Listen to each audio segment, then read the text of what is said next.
Bonjour docteur. Bonjour, bien aimé ça, bonjour. Justement, en guise d'introduction, est-ce que tu peux nous dire un mot sur le morceau qu'on vient d'écouter? Ah oui, donc le morceau veut tout simplement dire, j'espère que je parle assez fort pour que je sois entendu de tout le monde. Donc le morceau veut tout simplement dire que la folie de la prédication, la folie de Dieu, c'est que lui qui était créateur est devenu notre époux. La folie de la prédication, c'est que l'autre étant devenu vieux, il va boire, il va s'enivrer, finalement il va coucher avec ses deux filles. C'est ça la folie de Dieu. Donc la folie de Dieu, c'est que Judas donc, va prendre sa belle-fille, Tamar, cette femme va tomber enceinte, et Judas va prendre tous les éléments qui font en sorte que l'on reconnaisse que c'est Judas, il va donner à Tamar. C'est la folie de la prédication. Donc quand on n'a pas l'interprétation, quand on n'a pas l'explication, eh bien on va se perdre aussi facilement. Voilà. Ah, ok, d'accord. Effectivement, ça semble quand même être une folie pour les personnes non initiées, quoi. Ah ouais. Bon, les personnes qui ne sont pas enseignées. Ben, tu vois, ce que j'aime bien avec les chansons des saints, c'est que en général, c'est toute une prédication. Il n'y a qu'à écouter un morceau, ben, on peut partir toute une prédication. Non, mais parce que logiquement, la chanson devrait être le fruit d'un enseignement. C'est-à-dire que quelqu'un ne peut pas chanter s'il n'a pas reçu l'enseignement. Ça, c'est ce que nous nous confessons. C'est-à-dire que le chant doit traduire l'enseignement. Donc, ce qui fait que généralement, quand vous écoutez les chansons chantées par le saint, vous allez très vite vous rendre compte que beaucoup plus nous chantons l'enseignement. C'est-à-dire que si l'on ne chante pas, si l'on n'enseigne pas, donc on ne peut pas chanter. C'est pourquoi nous croyons qu'un chantre qui n'a pas une église locale, qui n'a pas un endroit pour écouter la parole, donc c'est un mauvais chanteur. Ok. Voilà, c'est ça, quoi. Et qu'est-ce que tu diras alors dans ce cas-là? Je prends un exemple au hasard. C'est l'anniversaire de votre épouse. Ok. Et vous décidez de lui faire une surprise. Elle rentre à la maison, vous avez le piano et puis vous commencez à lui chanter une chanson d'amour. D'abord, je ne le ferai pas parce que je ne sais pas jouer le piano. Okay? Donc, commençons par là. Je crois que les chansons devraient être en l'honneur de l'Éternel. Okay? Un homme peut chanter pour louer Dieu, pour adorer Dieu. Okay? Donc, on peut faire des compliments à sa femme. En mélodie. Bon, je trouve qu'il n'y a pas du mal à faire cela. Mais jusqu'à composer une chanson pour sa femme, donc ça prend une inspiration, quoi. Okay. Donc je conseillerais, on peut faire un compliment à sa femme, mais on ne peut pas chanter pour sa femme. Donc non, on ne peut pas faire une chanson pour sa femme. J'ai vu dernièrement un commentaire sur Internet. C'était une assemblée des églises des réveils.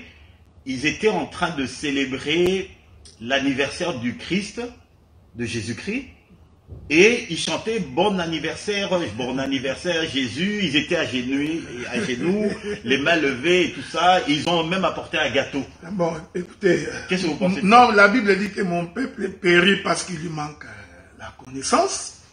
Donc, quand les gens n'ont pas la connaissance, ils font n'importe quoi, ok? Donc, il n'y a pas d'anniversaire de Jésus à fêter. Il n'y a pas de gâteau à couper pour l'anniversaire de Jésus. Comprenez tout simplement qu'on est en face des gens qui aiment du sensationnel. Et en ce moment-là, ils créent des choses qui n'existent pas dans la parole. Donc, Christ est en nous par le Saint-Esprit. Il y vit en nous par le Saint-Esprit jusqu'à l'enlèvement. Donc, nous n'avons pas d'anniversaire à fêter pour Jésus parce qu'il est en nous. Il a dit à ses disciples, encore un peu de temps, le monde ne me verra pas. Mais vous me verrez parce que je serai avec vous et je serai en vous jusqu'à la fin de l'éternité. Donc, Christ vit en nous par le Saint-Esprit. Donc, nul n'est besoin pour nous de faire une fête d'anniversaire en son nom. Ça, c'est de la comédie. Hein? C'est une pièce théâtrale. Ok. Et j'y pousserai encore plus loin. Le 25 décembre, on se réunit en famille, on prend un repas en l'honneur de la naissance du Christ, on se fait des cadeaux, etc. pour commémorer la naissance du Christ. Tout ça également, sont des choses qui sont en dehors de la doctrine. Non, non, c'est une pratique qui n'a rien à voir avec Dieu. Okay? Donc, nous ne célébrons pas la naissance de Jésus.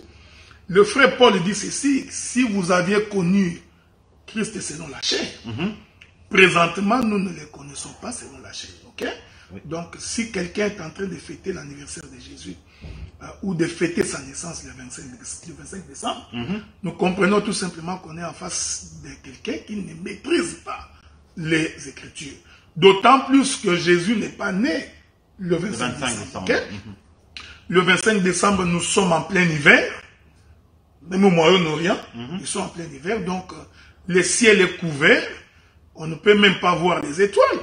Donc, ça fait des années que nous habitons au Canada. En hiver, vous ne voyez pas les étoiles.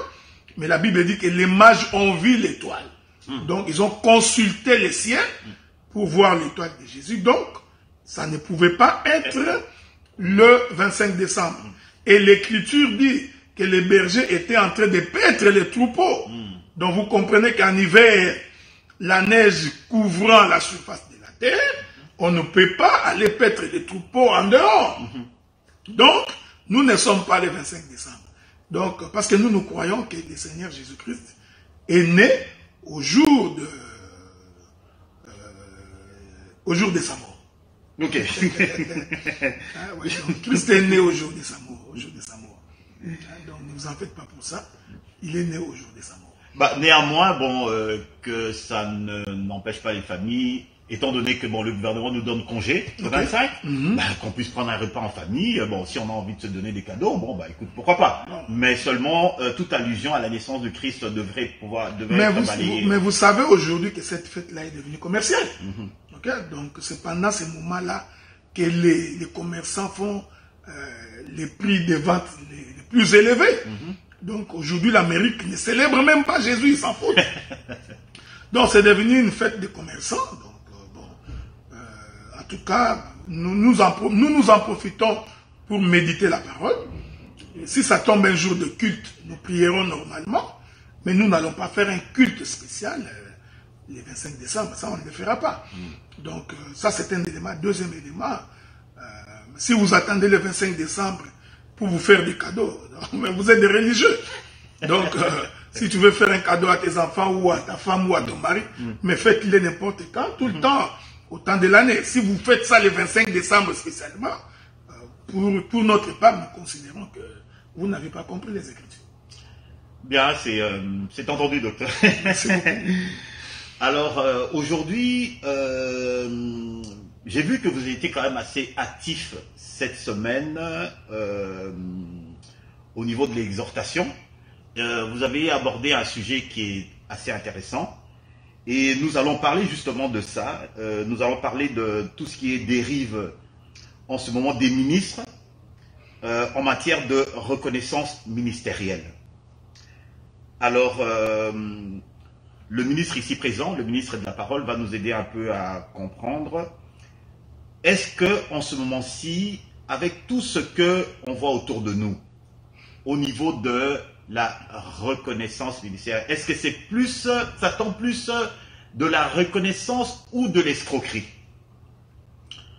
Bon, la question, elle est vaste et elle est complexe.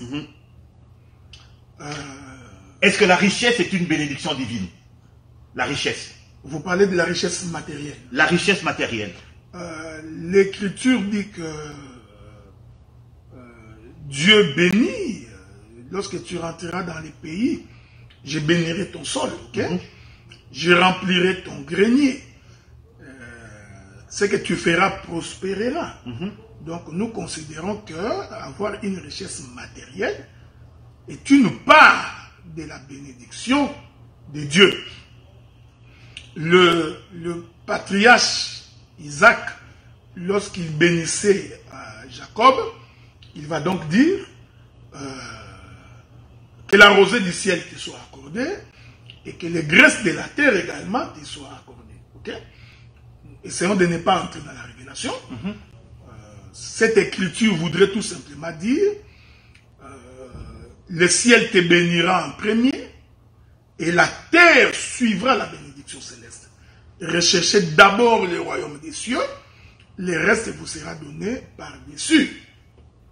Donc, quand on est enfant de Dieu, on est premièrement béni par le ciel.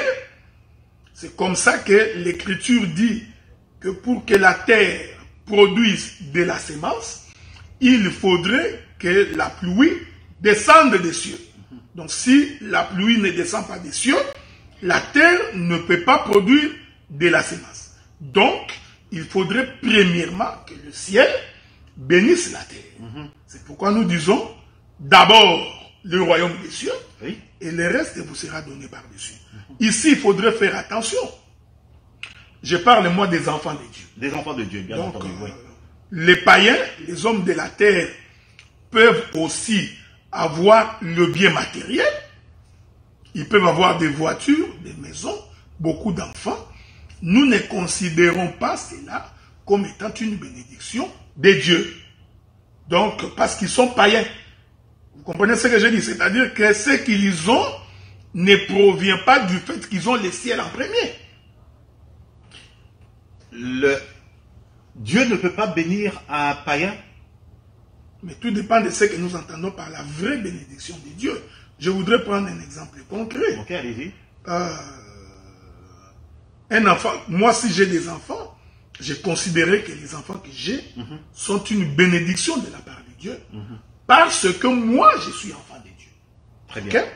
Un païen qui a des enfants ne peut pas dire que les enfants qu'ils ont ou qu'il a est une bénédiction de Dieu parce qu'il ne croit pas en Dieu. Voyez-vous? Donc, les Chinois ont fait une limitation pour ne pas avoir beaucoup d'enfants. Donc, si tu vas dire à un Chinois que avoir des enfants est une bénédiction de Dieu, il te prendra pour un fou. Ok, quand tu vas en Afrique, les gens qui souffrent lorsqu'il a un pain, ils considèrent que le pain est une bénédiction de Dieu. Mais nous qui sommes dans les pays où la question de la famine est réglée, donc quand je mange un pain, quand un païen mange un pain, il ne dira pas que c'est Dieu qui m'a béni par ce pain. Non. Il considérera que c'est son travail qui l'a béni.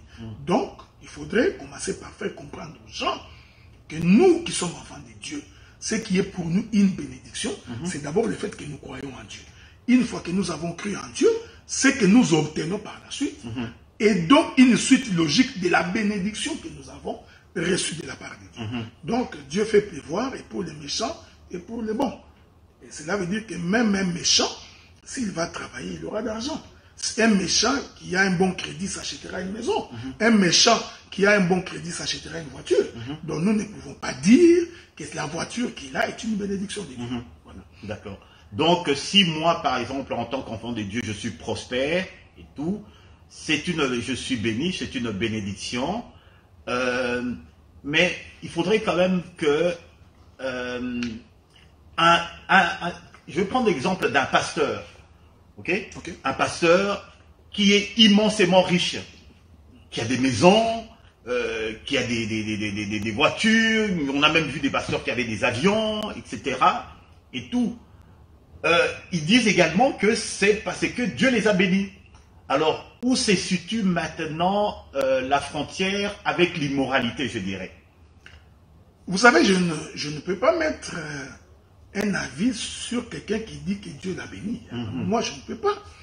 Qu'un pasteur ait des millions qui disent que Dieu l'a béni, moi, je ne peux pas dire que ce n'est pas Dieu. Parce que je crois préalablement que c'est un pasteur. Et comme c'est un pasteur, et qu'il est un enfant de Dieu, il va de soi ce qu'il a est une bénédiction de Dieu. Maintenant, la question, c'est de savoir, est-il réellement pasteur? Donc, là, nous allons entrer dans les critères pour vérifier est-ce qu'il est un vrai pasteur. Est-ce que ce n'est pas un imposteur? est-ce que ce n'est pas un voleur? Est-ce que ce n'est pas un escroc? Ok? Donc, parce qu'il y a aussi des escrocs qui disent qu'ils sont bénis de Dieu. Nous en parlerons si le Seigneur nous donne grâce. Aujourd'hui, beaucoup de gens deviennent riches par la prophétie. Par la prophétie? Oui, la prophétie est devenue un objet de commerce. Dans quel sens? Mais regardez, je prophétise sur toi que Dieu te fera ceci, tu deviendras grand, patati patata, et tu me fais une offrande de 5 000 $. Ben, si je le fais volontairement... Non, mais tu l'as fait parce que j'ai prophétisé sur toi. Tu ne l'as pas fait parce que je t'ai enseigné la parole. Aujourd'hui, c'est fréquent, on en parlera. Aujourd'hui, c'est fréquent. Aujourd'hui, tout le monde veut devenir prophète parce que c'est un chemin le plus simple d'escroquerie. Ok? Donc, les gens sont derrière ce qu'on appelle généralement les nzondo, c'est-à-dire l'homme adore qu'on lui dise des choses qui vont lui faire plaisir. Si vous prophétisez sur quelqu'un que c'est un impudique, il ne te donnera pas d'argent. Si vous prophétisez sur quelqu'un qu'il est un voleur, il ne te donnera pas l'argent. Si tu vous prophétises sur quelqu'un que la vie qu'il mène est en désaccord avec la parole, il ne te donnera pas l'argent. Mais si tu prophétises que tu auras des enfants, tu t'achèteras une maison, Dieu t'a appelé à de grandes choses, tu vas prospérer, Dieu a vu que tu seras un grand, l'homme prend l'argent, il donne facilement. Mais docteur, ça c'est vraiment la porte ouverte à toutes sortes de dérives. Dans ce cas-là, moi, si je suis, comme vous avez dit tout à l'heure, que bon, voilà, il faudrait vérifier les critères pour dire qu'on est véritablement pasteur ou enfant de Dieu. Mais alors, si moi je ne suis pas un vrai, je pourrais faire une prédication taillée sur mesure. Mais c'est ce que j'ai dit. C'est pourquoi, c'est l'importance du ministère de la parole. Parce que le ministère de la parole est là pour encadrer qu'il n'y ait pas une dérive. Regardez, la quasi-majorité des gens qu'on appelle les prophètes ne sont que dans ça. Ils ne sont que dans Dieu va te guérir. Dieu va te restaurer. La maladie que tu as, Dieu te guérira. Ce que tu as, c'est un combat qui vient de la famille. Je ne dis pas que c'est toujours faux. Ça peut aussi être vrai. Ok? Et vous savez, de telles prophéties font plaisir à l'âme. Mon bien-aimé, la souffrance que tu as, Dieu a vu, il va te consoler. Mais une telle prophétie ne peut que réjouir un homme, ne peut que réjouir une femme. Mais la vraie prophétie, c'est ramener l'homme sur le chemin de la vérité. Donc, on est en face des gens qui se méconduisent. C'est connu de tous que l'homme ou la femme ne craint pas Dieu. Il est dans des boîtes de nuit. Dans sa page TikTok et Facebook, il suffit de consulter. Vous vous rendez compte que c'est un païen sur toute la ligne, ou que c'est une païenne sur toute la ligne. Il ne croit pas en Dieu. Mais vous verrez quelqu'un qui dit, Dieu m'a dit que tu deviendras grand. Dieu m'a dit que tu te marieras. Dieu m'a dit que tu prospéreras. Nous disons, Dieu ne peut pas agir comme ça. Donc, nous comprenons que ce sont des prophéties pour faire plaisir aux gens. Et c'est un chemin le plus facile pour s'enrichir. C'est pourquoi, dans une exhortation, j'ai démontré qu'aujourd'hui, on fait l'apologie de l'offrande des prophètes. J'en ai entendu parler. Voilà, donc, regardez. Est-ce que c'est biblique, je veux dire, est-ce que c'est biblique? Oui, bon. C'est quoi l'offrande des prophètes? Non, mais c'est parce qu'un jour, Saoul était en train de rechercher les troupeaux. Donc, alors, il s'est mis en route et puis on lui a conseillé d'aller voir un prophète. Alors, l'homme qui lui a conseillé d'aller voir les prophètes, ils se sont dit qu'on ne peut pas aller voir les prophètes, mais vivre. Donc, c'est une écriture qu'ils ont utilisée, qu'ils ont mal placée, qu'ils ont mal interprétée pour escroquer le peuple. Voyez-vous, c'est pourquoi nous disons, quand on n'a pas l'interprétation de l'écriture, il faudrait s'avancer vers, parce qu'on en parlera, vers les ministres qui ont la maîtrise de l'écriture pour vous orienter. Donc, je vais prendre un exemple.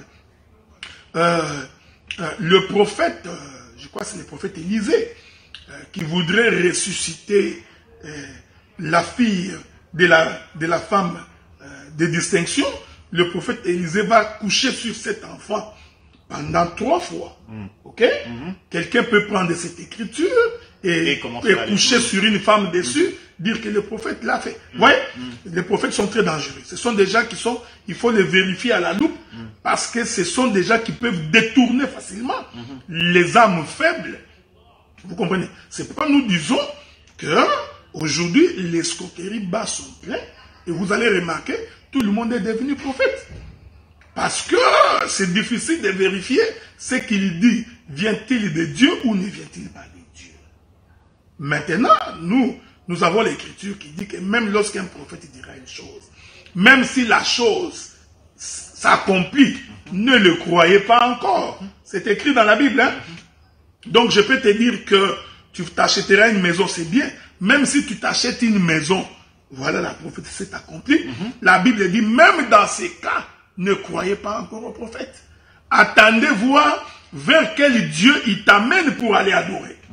Donc, lorsque nous réalisons que la prophétie n'amène pas l'homme à l'adoration de Dieu, nous comprenons que ce sont des prophéties pour faire plaisir aux gens.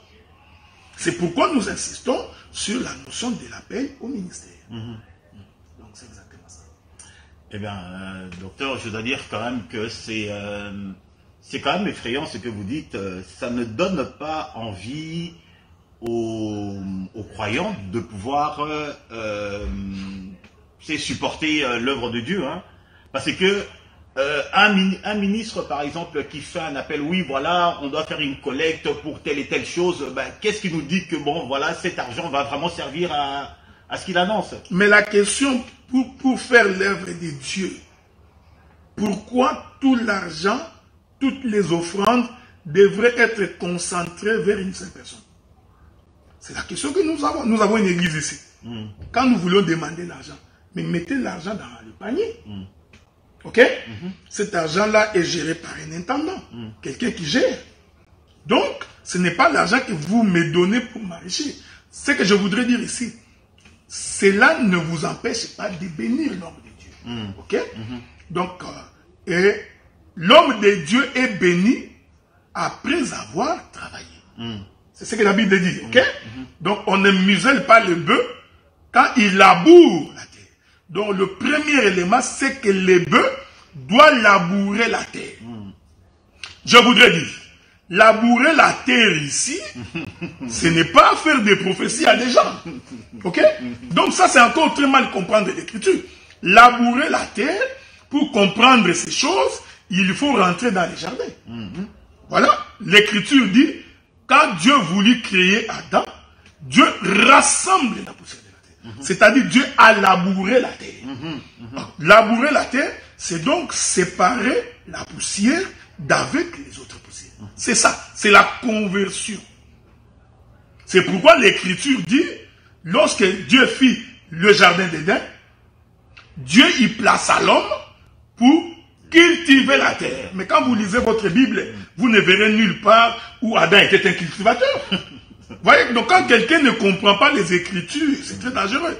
Adam, dans les jardins, nous ne l'avons jamais vu cultiver la terre. Mais pourtant, l'Écriture dit, il manquait l'homme pour qui cultiver la terre.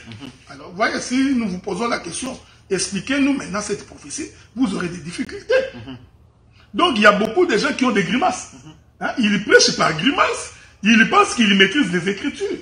Il y a des gens qui sont des prétentieux. J'ai même entendu des gens qui disent que non, ils sont finis. Non!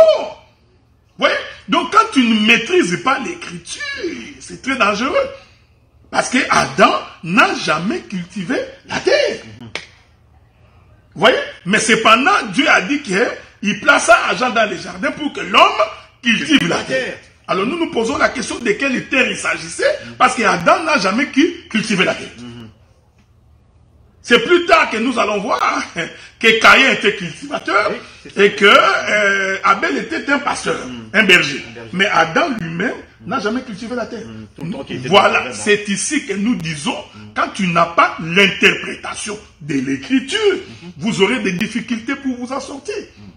L'homme qui est censé cultiver la terre, cet homme-là, cet Adam, c'était Dieu lui-même. Parce que Dieu, pour créer Adam, il cultive la terre, il laboure la terre.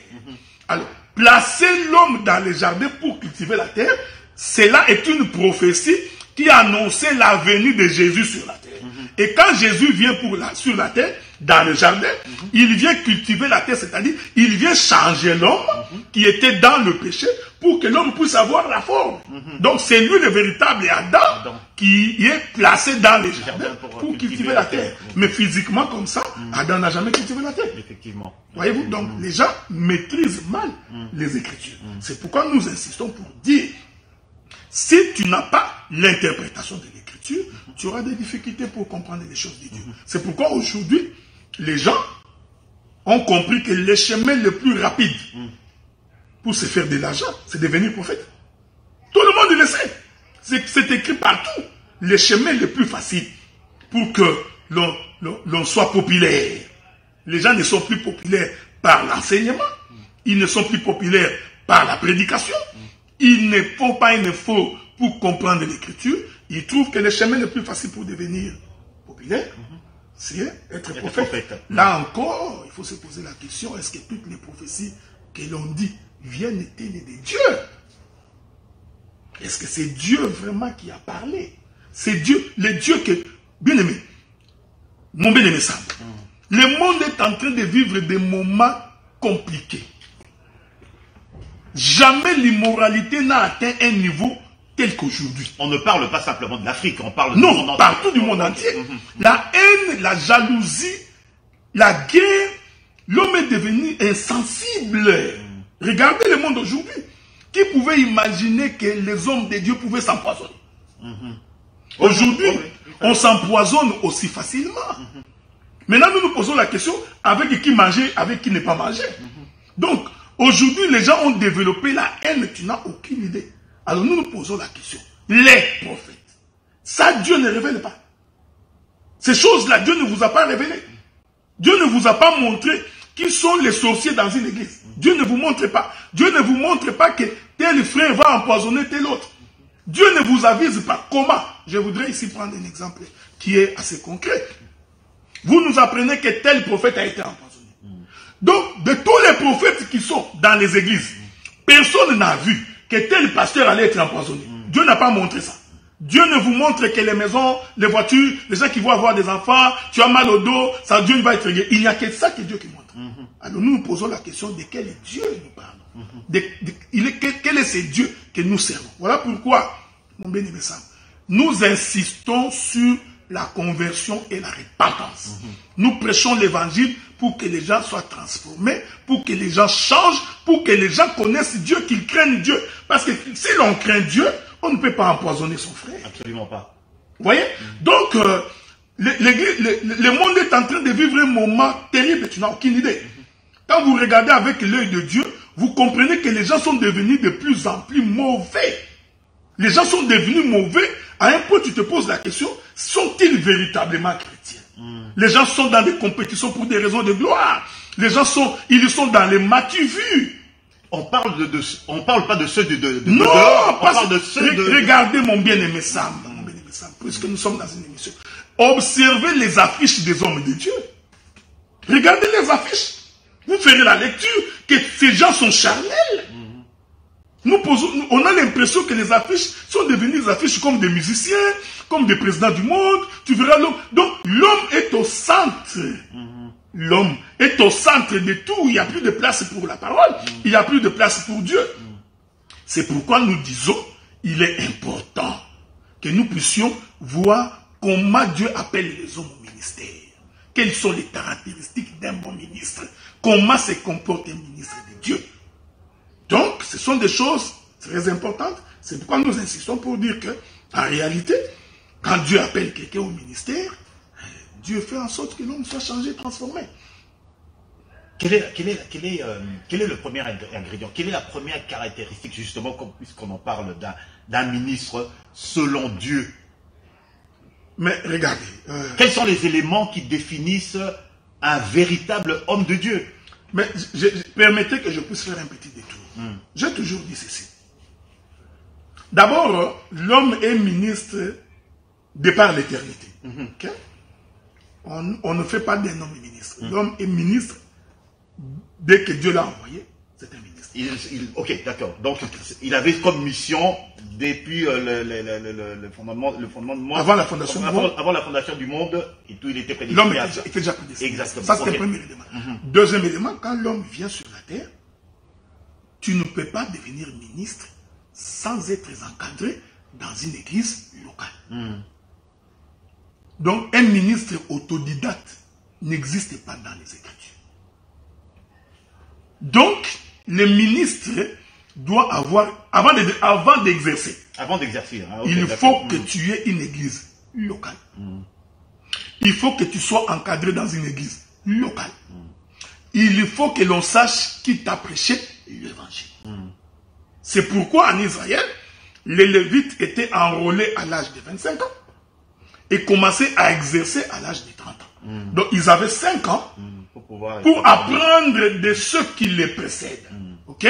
Donc ceux qui les précèdent devraient leur dire, voici la manière dont on coupe l'animal, voici la manière dont on exerce, voici la manière dont on se comporte, qu'est-ce qu'il faut faire, qu'est-ce qu'il ne faut pas faire, comment les faire et comment ne pas les faire. Jésus lui-même, il n'a pas commencé tout de suite le ministère. C'est pourquoi j'ai dit, même Christ, pour attester de la chose, il est venu se faire baptiser à l'âge de 30 ans, pour confirmer qu'il est le véritable ministre.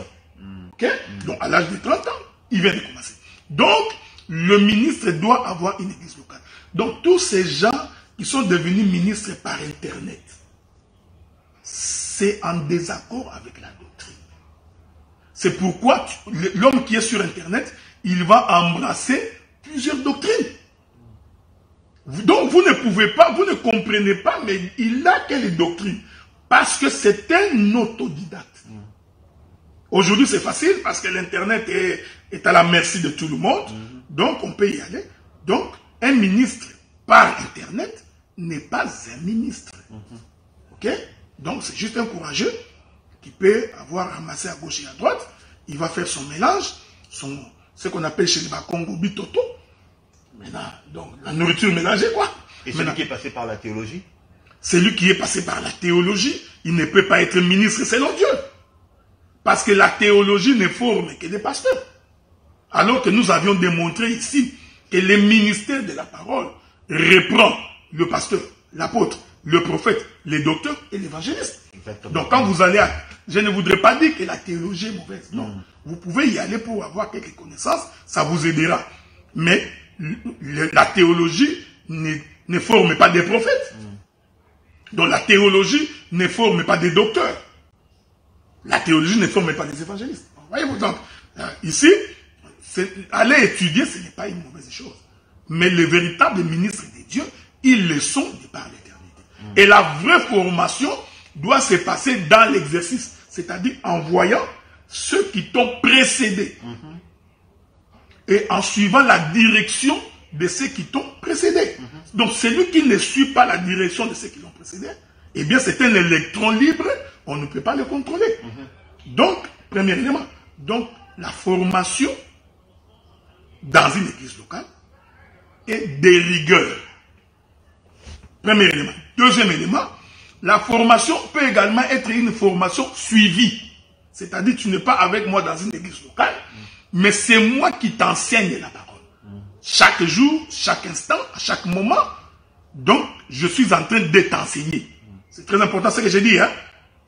Quelqu'un peut être en Europe, mais c'est moi le docteur Adela qui l'enseigne la parole.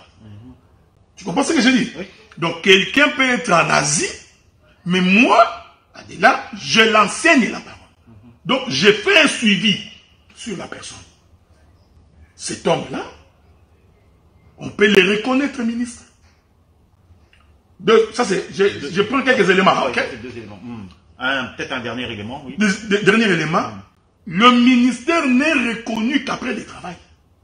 On ne peut pas reconnaître un ministre alors qu'il n'a rien fait. C'est-à-dire que même quand tu formes quelqu'un, tu enseignes quelqu'un, nous croyons que c'est Dieu qui le fait, mais au travers des hommes, il faut que la personne qui a le ministère prouve qu'il a le ministère par le travail. J'ai dit bien, ce n'est pas par l'enseignement, par la prédication. Parce que tu peux mettre ton téléphone sur Facebook, tu parles. Et puis tu parles. Ça, c'est ça, tout le monde peut le faire. Il y a beaucoup d'aventures, tout le monde peut le faire. Il dit, je vais parler, il met sur son téléphone, il parle. Ça, c'est pas grave. Mais le ministère, c'est un travail de terrain. C'est une souffrance. C'est savoir suivre quelqu'un, discuter avec les têtus, convaincre quelqu'un pour qu'il vienne au Seigneur. Tout ça, c'est un travail. Prendre soin des brebis. Prendre soin du brebis. C'est ça le ministère. Le ministère, c'est aussi la réputation et le comportement de celui qui est appelé au ministère. Voyez-vous? Donc, c'est pourquoi la Bible dit, quand on établit Aaron et ses fils comme sacrificateurs, on dit, on les regardera comme saints. Donc, le ministre doit être un modèle pour le peuple, un modèle en comportement, en conduite et en manière de vivre. Voyez-vous? Donc, tous ces éléments-là vont entrer en ligne de compte. Voilà, c'est comme ça qu'on fait la reconnaissance ministérielle. Eh bien, ça peut également, ça peut emmener quelques frictions. Admettons que vous êtes en frais. Est-ce que c'est arrivé que bon, vous suivez quelqu'un, vous essayez de former une personne et que en bout de ligne, en cours de route, il s'avère que bon, vous êtes en désaccord. Qu'est-ce qui arrive dans ces cas-là? Non, mais dans ces cas-là, ce n'est pas quelqu'un que vous avez formé. Est-ce que vous comprenez ce que je dis? Donc, quelqu'un que l'on forme pour un jour devenir ministre ne peut pas se dérober. Donc, si se dérobe, il y a deux choses. Il ne vous a jamais reconnu. Il n'a jamais cru à votre confession. Il ne croit pas à ce que vous faites. Dans ces cas-là, ça ne sert à rien de forcer. Est-ce que vous comprenez ce que je dis? Parce qu'on en parlera. Donc, c'est la moindre des choses. Mais celui qu'on a formé, il se reconnaît. Ce que je voudrais dire ici, ce n'est pas au père de reconnaître les fils. Non. Le mouvement commence. Il faut que les fils reconnaissent que la sémence que j'ai, je l'ai reçue de telle personne. Ok? Une fois que ceci est établi, c'est fini, nous continuons la marche. Donc, moi, je ne peux pas m'imposer que tu es mon fils, que tu le veuilles ou pas. Bien que je n'aime pas cet enseignement-là de fils, mais prenons ça dans l'expression la plus simple, là, pour se faire comprendre. Donc, le prédicateur ne s'impose pas comme prédicateur de quelqu'un. Ok? Donc, c'est celui qu'on a enseigné qui reconnaît que ce que j'ai, je l'ai reçu par. Ok? Donc, quoi qu'il arrive, ce sont mes références. Donc, c'est comme ça. Donc, maintenant, est-ce que il ne peut pas y avoir des points de divergence? Ah, mais bien sûr que oui. Ok? Même s'il y a des points de divergence, mais les points de divergence, quand on est véritablement fils dans la maison et qu'on a la même doctrine, on en parle, on ne se met pas d'accord, on ne se sépare pas. Donc si on se sépare, cela veut dire que nous n'avions pas la même doctrine. Ok. Mais c'est bien ce que vous avez dit tout à l'heure, que en fait c'est d'abord à la personne de reconnaître effectivement, parce que et pasteur, celui qui a des brebis, c'est-à-dire que bon, les brebis te suivent. Eh bien, pasteur, docteur, pasteur, docteur, frère Adela, comme on l'avait signalé la dernière fois, on a commencé avec l'argent, les dérives, et puis finalement, on est entré dans l'exercice du ministère. Revenons maintenant encore à l'argent. Je me suis rendu compte que l'argent est tellement, on dirait que, je ne sais pas si c'est l'argent qui est important, mais l'argent est vraiment très présent dans la Bible. Il y a énormément de versets dans la Bible qui parlent de l'argent, qui parlent de la richesse, etc. Mais Jésus est allé jusqu'à même personnifier l'argent. Maman. C'est quoi maman? Qu'est-ce que c'est que maman? C'est un Dieu, c'est un maître, c'est tout un esprit. Je voudrais dire beaucoup de choses ici. Je voudrais d'abord, ça c'est un constat que j'ai fait, je voudrais le faire avec nos téléspectateurs. Ok? Je n'ai pas vu un ministre riche. Ok. Je ne sais pas. Tu veux dire vous voulez dire par là que vous n'avez pas personnellement connu? Non, dans ma Bible. Ok. Dans ma Bible, moi, je n'ai pas vu un ministre excessivement riche. Je peux me tromper. J'ai observé tous les sacrificateurs. Ici, je parle des ministres. Hein. Faites attention. N'allez pas me parler d'Abraham et d'Isaac et des gens. J'ai observé tous les sacrificateurs. Je n'ai pas vu un sacrificateur extrêmement riche. Je suis allé voir tous les apôtres. Aucun de nous, comme nous sommes là, aucun de nous n'est plus grand que Pierre. Aucun de nous n'est plus grand que Paul. Aucun de nous n'a fait le miracle, jusqu'à ce que je sache, comme Paul. Du genre de ministre, il passe son ombre guérit les malades. Non, je n'en ai pas vu non plus. Ces hommes ont vécu modestement. Ils n'ont jamais été derrière l'argent. Je l'ai dit, je vais le répéter. Un véritable ministre ne court pas derrière l'argent. Il ne fait pas l'œuvre de Dieu pour l'argent. Est-ce que je voudrais dire que l'argent n'est pas important pour l'œuvre? Ce n'est pas ce que j'ai dit. J'ai dit ma motivation. La raison de mon ministère, la raison pour laquelle je sers Dieu ne peut pas être pour de l'argent. Je vais... Regardez. Je ne peux pas.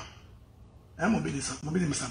Moi, je ne peux pas, en tant que prédicateur, appeler les frères pour leur demander l'argent. Téléphone. Frère, tu n'as pas donné l'argent.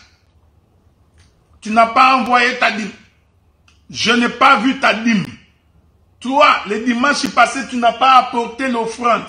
Ce sont des voleurs. Ce sont des voleurs, tout simplement. Je vais encore prendre un autre exemple. Je ne peux pas, moi, le frère Adélard, pendant que je suis ici, appeler des frères qui sont au Congo, des frères qui sont en Europe, pour leur demander, moi, de m'envoyer l'argent. Non. Nous ne sommes pas ce genre de ministres. Nous laissons, vous savez, quand nous prêchons comme ça, nous laissons que l'homme soit convaincu par la parole. Premier élément. Si Dieu le met à cœur de nous bénir, qu'il le fasse librement, sans contrainte, qu'il m'appelle, docteur, j'ai suivi, Dieu m'a mis à cœur de te bénir. Et quand il me bénit, même s'il m'envoie $5, je remercie le Seigneur. Donc, le véritable serviteur de Dieu ne court pas derrière l'argent. Je suis votre prédicateur, il faut me donner l'argent. Non. C'est pourquoi j'ai fait une publication sur Facebook. J'ai démontré qu'aujourd'hui, l'amour de l'argent a atteint un niveau. Nous nous posons la question, mais nous allons où? Vous prêchez, vous demandez aux gens, venez sceller la prédication. C'est quoi cette histoire? Venez sceller la prédication? Oui, par une offrande. Par une offrande. Oui. Mais nous nous posons la question, nous allons où? Quand tu prêches, tu ne demandes pas aux gens de venir sceller la prédication. Non. Si l'homme est touché, qui veut donner son offrande, qu'il donne son offrande. Et nous croyons également que la bonne manière de donner l'offrande, c'est mettre dans les paniers. Nous voyons en plein culte, les prédicateurs prêchent, on lui donne l'argent, il prend, il met dans la poche. Les gens font des séminaires pour l'argent. Ils font des voyages missionnaires pour l'argent. Nous les disons, parce que ça, ce n'est pas notre habitude. Ce n'est pas dans nos habitudes. Ce que nous disons est vrai parce que beaucoup de gens le savent. Nous circulons le monde, nous ne demandons rien. Nous n'appelons même pas pour dire, payez-nous un billet pour qu'on vienne. Non. Nous nous arrangeons parce que c'est la mission que Dieu nous a donnée. Nous nous servons de ce que nous avons pour aller servir le Seigneur. Et nous croyons que Dieu nous bénit. Et il nous bénit, vraiment Dieu nous bénit. Si le Seigneur nous donne l'occasion, je ferai un témoignage sur ma propre vie. Donc, nous allons où? Nous avons des prédicateurs. Lui, il est à Paris. Il appelle à Dijon. Ou il appelle à Bordeaux. Je sais pas moi où ça. Il réclame l'argent comme... À quel titre? Non, je ne sais pas. Des gens qui n'ont... Un ministre qui n'a pas de personnalité. Servir Dieu doit être quelque chose d'honorant et d'honorable. C'est-à-dire que le ministre ne peut pas être un quémandeur, un mendiant. Aujourd'hui, on est en face des gens qui ne font que demander l'argent. Il fait une prophétie, il demande de l'argent. Il prêche, il demande de l'argent. D'autres s'appellent mutuellement pour faire des collectes de fonds. Non, viens ici prêcher, quand tu auras fini, tu vas faire une collecte de fonds. Nous avions collecté les fonds pour cette église ici. Nous n'avions appelé personne. Non, non, absolument pas. Et ça n'a pas demandé une prédication. On a donné un communiqué, voici les besoins, ceux qui sont disposés, donnez, les gens ont donné. Donc, ici, le problème que nous avons, c'est que la cupidité a atteint un niveau impossible. Aujourd'hui, c'est impossible. On se pose la question. On ne sert plus. Non, les gens sont en train de se servir. Les églises sont devenues des boutiques des gens pour que ces gens-là soient nourris. Les gens servent Dieu pour nourrir leur ventre. Ici, je voudrais dire ceci. Quand on sert Dieu dans la sincérité, quand on sert Dieu comme un apostolat, hein, les gens qui... Parce qu'il y a beaucoup de gens qui vont confondre. Quand je dis apostolat, l'apostolat veut dire tu fais quelque chose de façon désintéressée. Comme un bénévolat. Dieu rémunère. D'une manière ou d'une autre, Dieu va te rémunérer. Il se souviendra de toi. Mais on ne peut pas servir Dieu avec l'intention d'aller chercher l'argent. Ok, donc en fait c'est la motivation derrière tout ça. Exactement. Okay. C'est cette motivation qui est mauvaise. C'est cette motivation qui prouve que vous êtes en face des gens qui servent Dieu pour leur propre ventre. Vous comprenez? C'est pourquoi ça pilule partout. Des prédicateurs sortent de partout, des internets. Ils sortent des toilettes, ils sortent de la forêt, de la savane. Mais quand vous regardez dans le fond, vous voyez qu'ils sont derrière l'argent. Et quand vous... Je vais vous raconter une anecdote. Je m'en vais prêcher quelque part. C'était une assemblée d'à peu près 300 personnes. Quand j'ai fini de prêcher, on me tend une enveloppe. J'ouvre l'enveloppe, c'était $20. Ok? Moi, ça ne m'a pas dérangé nullement. C'est $20, j'ai mis mes $20 dans la poche, je suis parti. Mais un autre dira, ah, une grande église comme ça, on t'a donné que $20. Donc, il y a des gens qui servent Dieu pour ça. Nous ne sommes pas de cette génération-là. C'est pourquoi j'ai dit, et je le répète, un ministre de Dieu ne peut pas faire de ses frères comme une caisse de résonance. Donc les frères sont devenus la poche d'un prédicateur. Il ne fait qu'appeler. Donnez-moi l'argent. Je suis ton prédicateur. Envoie-moi l'argent. Mais tu es un voleur. Et les gens donnent. Mais ils ne devraient pas donner. C'est pourquoi je leur dis, quand un prédicateur t'appelle pour donner, pour te demander l'argent chaque mois, régulièrement, comme si c'était un droit, non. Et en plus, il n'est même pas ton prédicateur. Ouais, tu n'es même pas dans la même église que lui. Il ne te prêche pas la parole au quotidien. Mais il a le droit de... Il réclame l'argent. Ça, c'est quel courage. Je l'ai dit. Je n'ai pas honte de le dire. Nous commençons à faire honte à l'évangile. Aujourd'hui, comptez le nombre de groupes WhatsApp qui sont créés. Vous pensez que ces groupes de WhatsApp sont créés pour faire la propagande de l'évangile? Non. Il y a des gens qui créent des groupes WhatsApp pour que lorsqu'il prendra des contacts de gens qui sont en Europe, en Amérique, en Asie, maintenant il commence à les appeler inbox pour demander l'argent. Oui, bon, ça je vais finir par une chose. Ce qui est encore étonnant aujourd'hui, c'est que logiquement c'est au peuple de bénir les serviteurs. Nous vous bénissons par la parole. Paul a dit ça. Si nous vous enseignons les choses spirituelles, n'avons-nous pas le droit de récolter les temporaires? Ah oui. Okay? Faudrait-il encore que tu enseignes ces gens-là? Hein? Donc, ici, Paul ne voulait pas dire que tout frère, tu dois les récolter là-bas. Donc, tu enseignes, tu as le droit de les récolter. C'est ce que Paul dit. Hein? Bon, c'est que quand j'enseigne, j'ai le droit de récolter les temporaires. Mais aujourd'hui, c'est le contraire. Aujourd'hui, c'est les frères qui commencent à nous demander l'argent. Hein? Les frères commencent à appeler, donc, envoie-moi $100. Envoie-moi $400. Envoie-moi $50. Mais parce que pour eux, ils se disent dans leur tête, les pasteurs sont des gens qui ont beaucoup d'argent parce qu'on leur donne. Bien sûr. Voyez, frère. Alors que la réputation est là. Et voilà. Donc, même les fidèles commencent à comprendre que si on veut avoir l'argent, il faut aller demander le pasteur. Parce qu'on sait que nous sommes tous des voleurs, donc c'est ce que nous faisons. Non. Mais moi, ça fait des années ici. Est-ce qu'on me paye un salaire à la fin du mois que d'autres on te donne l'argent? Non. Mais vous savez, comme Dieu est juste, nous ne manquons pas l'argent. Dieu nous bénit. Nous travaillons autrement et Dieu nous bénit autrement. Donc, c'est pourquoi j'insiste pour dire, aujourd'hui, on est fatigué. On est complètement fatigué. On est complètement fatigué. Dès que vous touchez l'argent, tout le monde est en alerte. Parce que c'est servir leur propre ventre. Et moi, j'ai toujours dit, bien aimé dans le Seigneur, quand tu prêches bien, tu prêches dans la vérité, sans motif impur, le peuple te bénira toujours. Toujours. Il te bénira.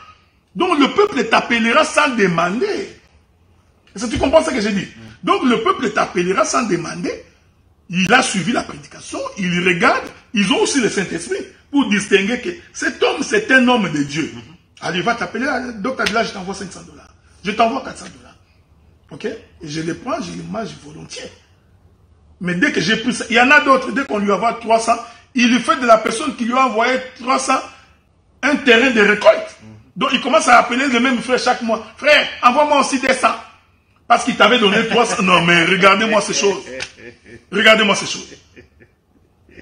Donc dès qu'il sait que ce frère-là m'avait donné 500, chaque mois maintenant il commence à demander à ce frère-là, envoie-moi 100, envoie-moi 50, envoie-moi 30. Du voleur. Et l'on prétend qu'on est ministre de Dieu. Mais ça c'est aussi contre la doctrine. Un prédicateur mendiant, c'est contre la doctrine. Enseigner au peuple la manière de donner. Donner l'enseignement de façon désintéressée. Si le peuple est enseigné, si tu as le Saint-Esprit, si le Saint-Esprit est dans cette église-là, les gens donneront. Ils donneront librement. Donc, mais si vous forcez, ça nous prouve qu'il y a quelque chose qui ne va pas chez nous. Qu'est-ce que vous pensez de ces quelques affirmations? Il y a peu de riches parmi les chrétiens. D'ailleurs, la Bible dit, il ne faut pas qu'il y ait parmi vous des hommes. Il n'y a pas beaucoup de riches parmi vous. Ah oui? Donc en fait, c'est fait exprès. Mais vous savez,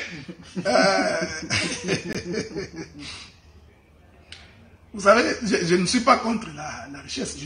Je voudrais qu'il y ait beaucoup de riches, mais j'ai toujours aimé une prière qui a été faite.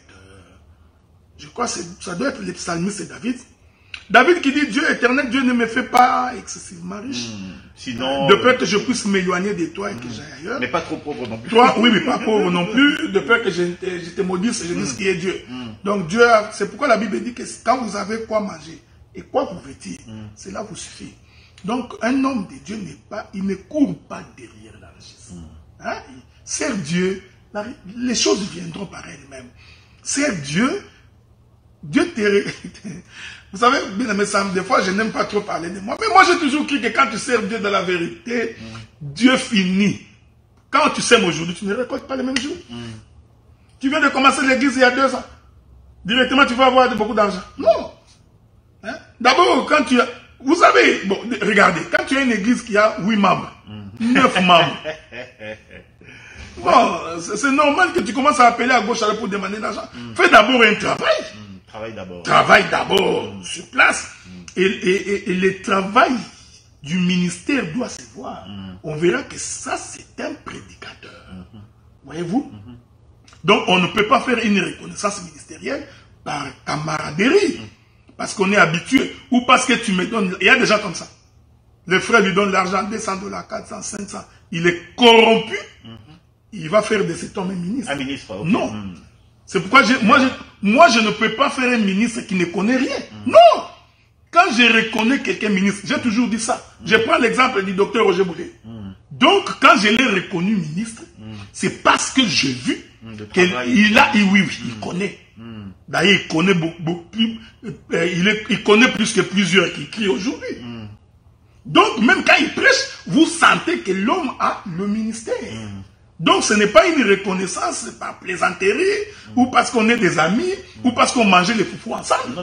Non, c'est-à-dire que même quand il ouvre sa bouche, vous sentez que cet homme ici a le ministère. Oui. Et puis il a travaillé avant d'arriver. Voyez-vous ce que nous disons. Donc, vous prenez le docteur Guy Roger Bassafou. Non, vous voyez, vous sentez que cet homme ici a le ministère.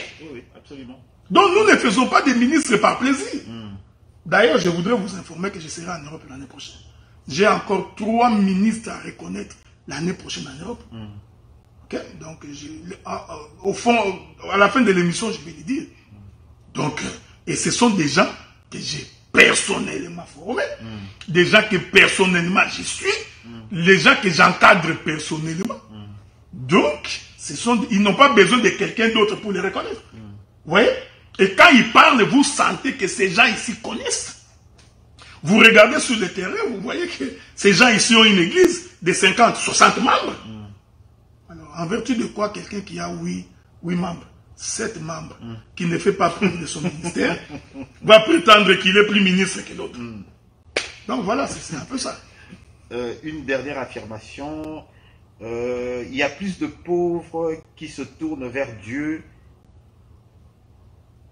que les riches. Ah, non, bon, c'est parce qu'on a mal présenté l'évangile.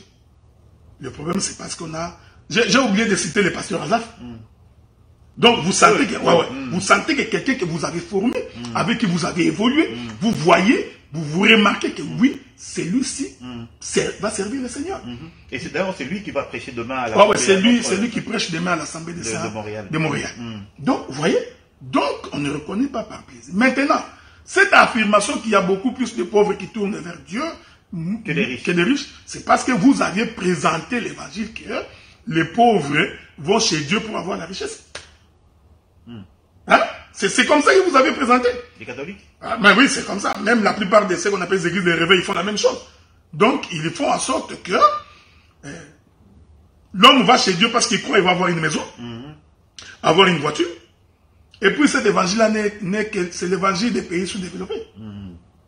Oui, parce que ça ne marche pas. Ah ouais, mais ici, ça ne marchera pas. Tu ne peux pas venir prêcher à quelqu'un ici que viens chez Dieu parce que tu vas avoir du travail.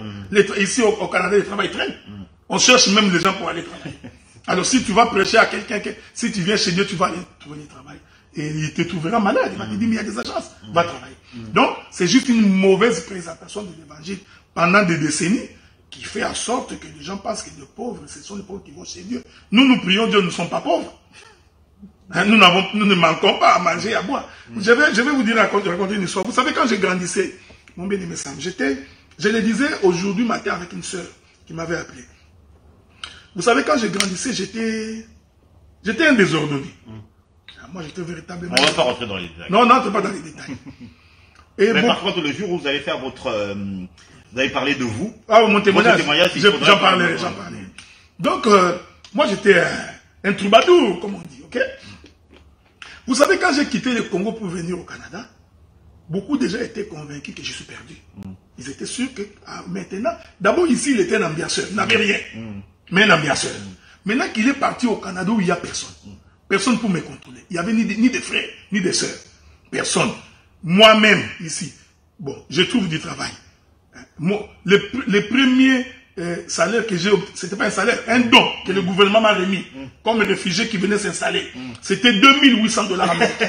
Je n'avais pas travaillé, on me donne 2800 $. Donc j'avais toute la latitude de faire l'ambiance. Donc j'avais l'argent, je pouvais courir derrière les femmes, entrer dans des boîtes de nuit. Mais étonnamment, j'ai